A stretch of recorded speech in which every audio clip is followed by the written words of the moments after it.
In this segment, I'm going to talk about whipping ganache.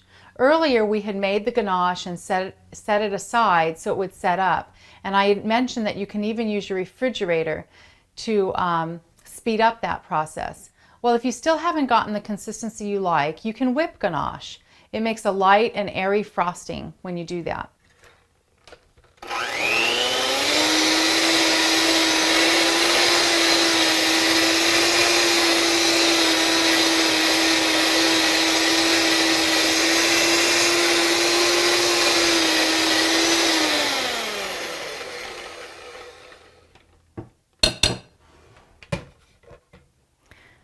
You'll get a consistency like this, which will make it light and fluffy and will work great for this recipe.